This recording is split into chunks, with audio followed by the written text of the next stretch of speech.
Hi, I'm Joey Altman with Pottery Barn, here with a delicious recipe for your next tasting party, showcasing flavors from around the world.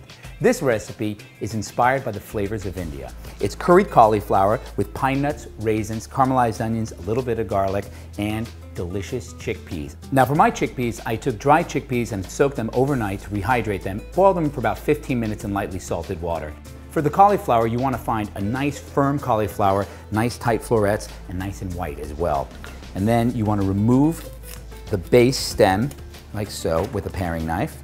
And then with the tip of the paring knife, just go around the outside of the core. And then what I do is I just break the florets off like so. And then with my chef's knife, I like to cut the florets into nice slices. All right, so now we're going to put them in a bowl and move over to the stove.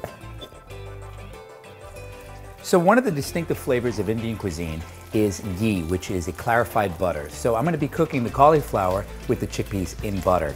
And I leave it whole butter. I don't clarify because I like the nuttiness that comes from the milk solids when it's toasting. So in this large skillet, the butter is melting and it's starting to get a little bit brown. Perfect time for me to add the onions. And I want to let those onions cook until they're just lightly browned. Now I'm going to add my garlic. Stir that in there.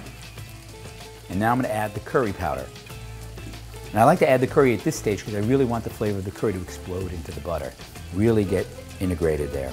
As soon as you can smell the curry, you're ready to add the rest of the ingredients. So first I'm going to add the cauliflower. Now I'm going to add the chickpeas.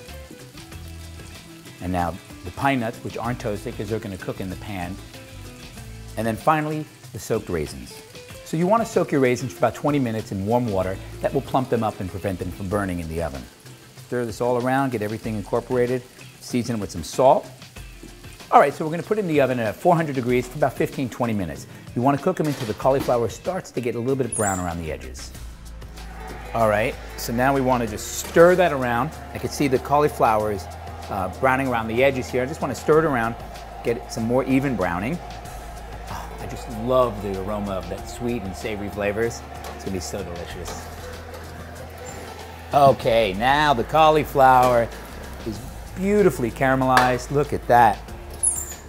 The pine nuts are nice and toasted, and I can see the chickpeas are really nice and crunchy as well on the outside. So now we're ready to do the final seasoning, which is just half a lemon.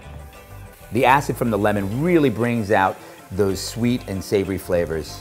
And then our julienne mint. Sprinkle that inside right like that.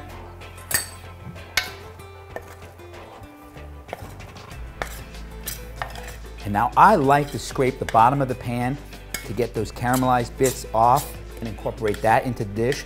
I call those little bits on the bottom the love. Once everything's mixed together like so, just gonna spoon that right into our Pottery Barn hammered serving dish. What I really like about this dish is it really looks like something you'd find in India. This is delicious alongside any grilled meat or even just by itself as a vegetarian entree. Your guests are going to love the complex flavors of this Indian-inspired dish. Just don't tell them how easy it was to make. Enjoy.